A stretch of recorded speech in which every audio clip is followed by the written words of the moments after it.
Hello student, आज मैं आपके लिए काफी इंपोर्टेंट टॉपिक लेके आया हूँ जिसका नाम है भारतीय संविधान के महत्वपूर्ण अनुच्छेद। और ये कई लोगों की डिमांड थी, काफी समय से कह रहे थे सर एक अनुच्छेद पर वीडियो बनाइए। ये एक वीडियो में कंप्लीट नहीं होगा, इसलिए 4-5 वीडियो आएंगे, तो आप क्रम से उन वीडियो को देखिए और उनके नोट्स बनाइए। अनुच्छेद 40 तक आज मैंने लिया है, अनुच्छेद 40 है, जिसमें सभी अनुच्छेदों को हमको याद नहीं करना। मैं बहुत सिंपल तरीके से आपको याद कराता हूं, आप अंत तक वीडियो देखते रहिएगा तो पक्का आपको याद हो जाएगा। तो आप सभी लोग जानते हैं कि भारतीय संविधान में भाग होता है एक भाग और एक होता अनुच्छेद। तो भाग एक की बात करते हैं, अगर भाग एक की अगर बात करें तो भाग एक में संघ और राज्य क्षेत्रों का वर्णन है। तो भाग एक अनुच्छेद 1 से लेकर 4 तक है। भाग एक अनुच्छेद 1 से लेकर 4 तक है। तो भाग एक के अनुच्छेदों में क्या क्या वर्णित है? तो अनुच्छेद नंबर 1 संघ व राज्यों के नाम। अनुच्छेद नंबर 1 में क्या है? संघ और राज्यों के नाम। ये भाग एक के अंतर्गत आता है। अनुच्छेद 1 से लेकर 4 तक का जो है ना, वो भाग एक के अंतर्गत है। अनुच्छेद 1 से 4 तक संघ व राज्य क्षेत्रों का नाम अनुच्छेद 1 में। अनुच्छेद 2 में होगा नए राज्यों का प्रवेश या स्थापना। जब कोई नए राज्य का नाम आएगा, प्रवेश होगा किसी राज्य का, नए राज्य की स्थापना होगी, तो किसमें आएगा? भाग 2 अनुच्छेद 2 में।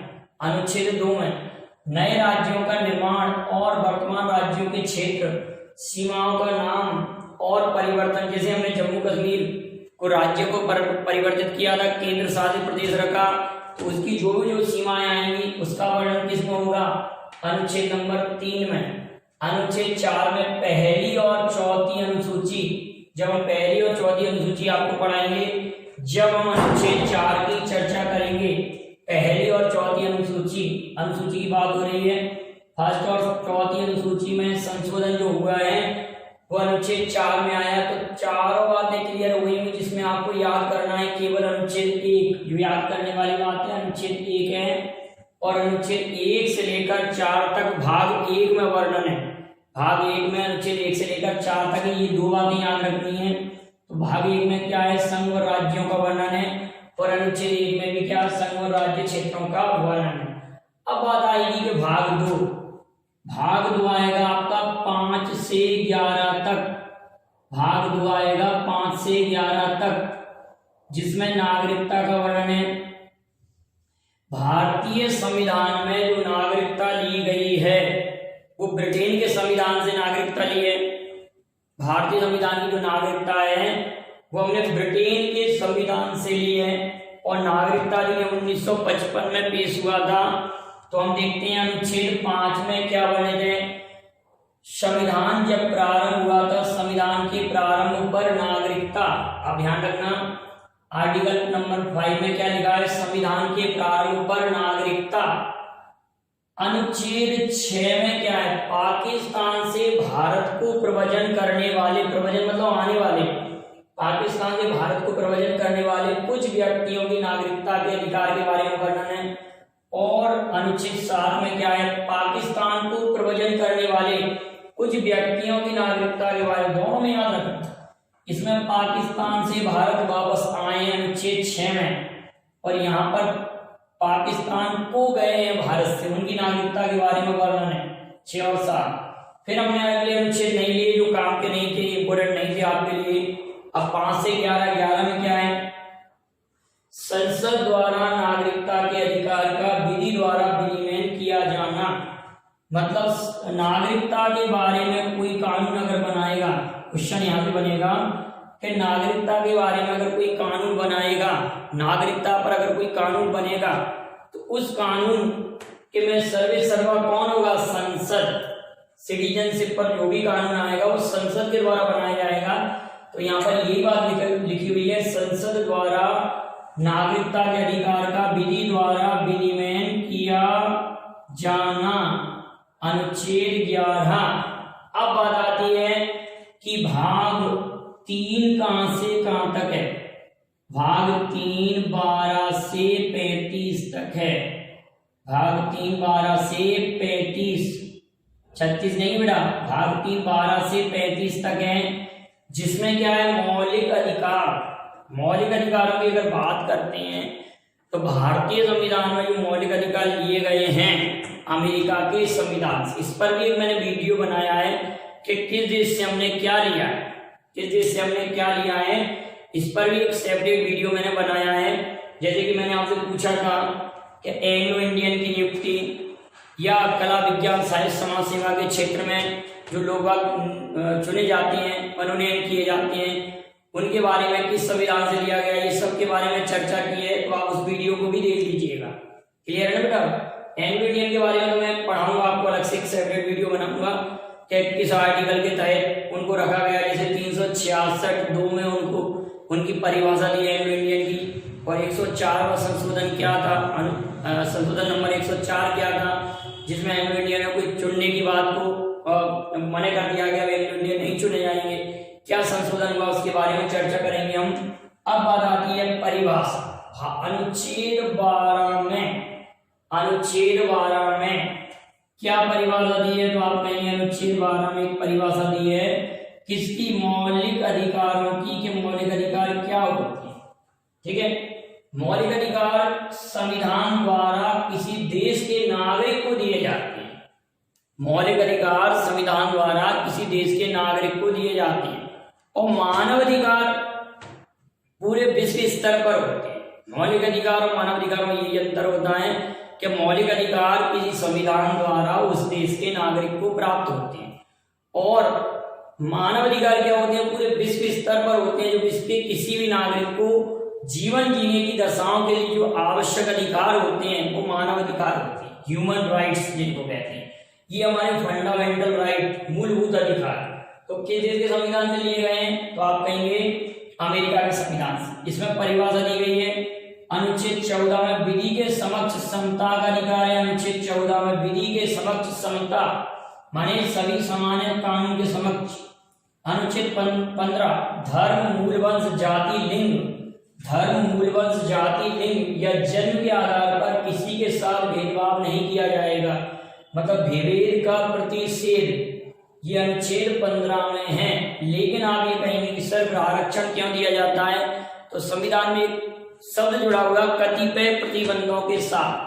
हर एक अनुच्छेद कतिपय प्रतिबंधों के साथ लगा हुआ है। जैसे कि अनुच्छेद 19 की बात करते हैं, आपको वाणी और भाषा की स्वतंत्रता का अधिकार है, लेकिन ऐसा नहीं है बेटा कि कहीं पर आप किसी के बारे में कुछ भी बोल रहे।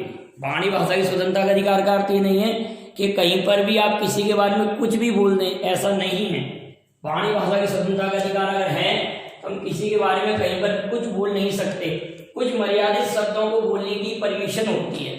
तो इसका अर्थ होता है वाणी भाषा की स्वतंत्रता का अधिकार। समझ रहे हैं आप। कतिपय प्रतिबंधों के साथ विधि के समक्ष समता, धर्म, मूल, जाति, लिंग या जन्म के आधार पर विभेद। क्लियर है। अनुच्छेद 16 लोक नियोजन के विषय में अवसर की समानता, मतलब किसी भी पब्लिक सेक्टर या किसी भी पब्लिक क्षेत्र में कोई कार्य अगर हो रहा है तो सभी को समान अधिकार मिलेंगे, किसी पर भी भेदभाव नहीं किया जाएगा। अनुच्छेद 16 ये कहता है।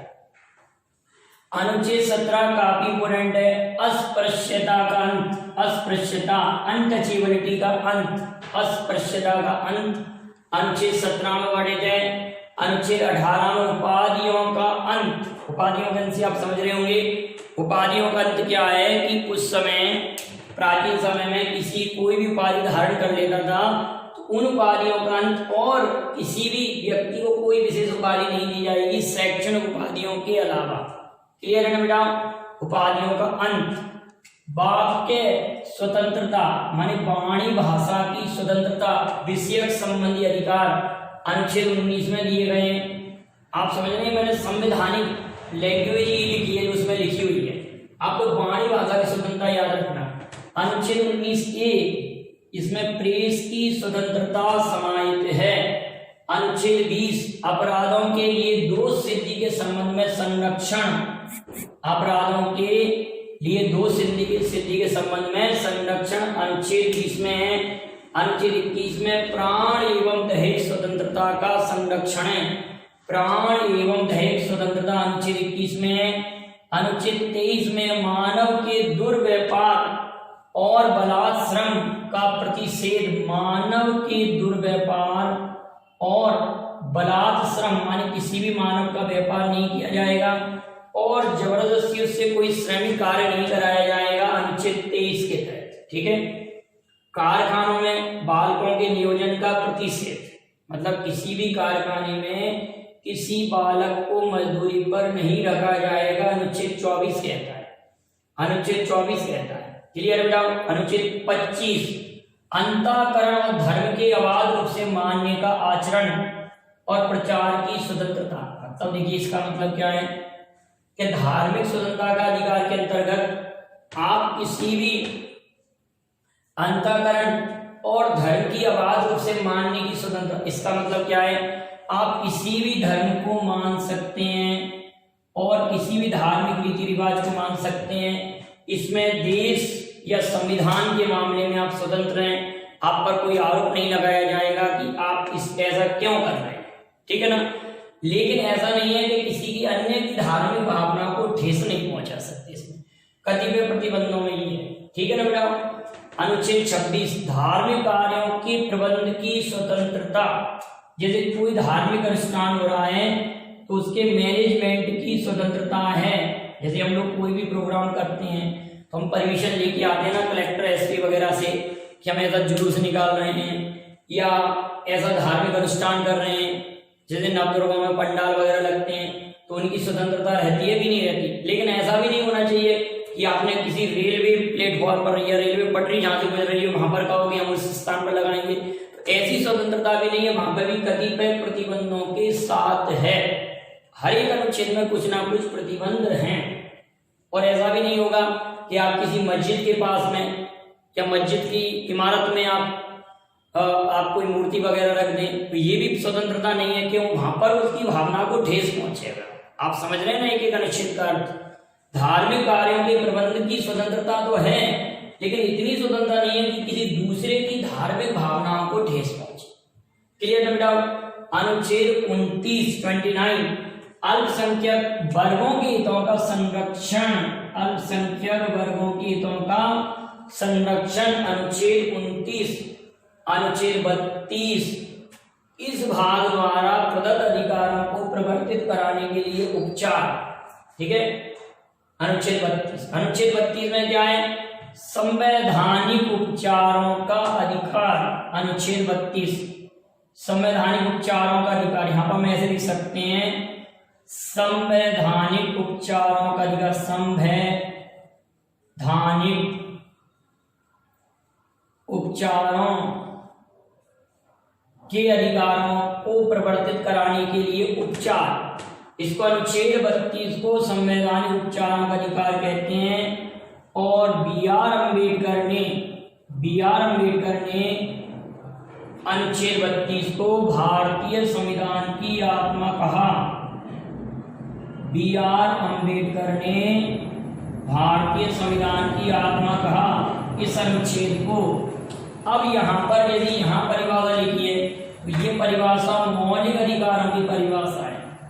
किसकी परिभाषा बेटा? मौलिक अधिकारों की ये परिभाषा है। यहाँ पर मौलिक अधिकार और यहाँ पर परिभाषाएं नीति निर्देशक तत्वों की।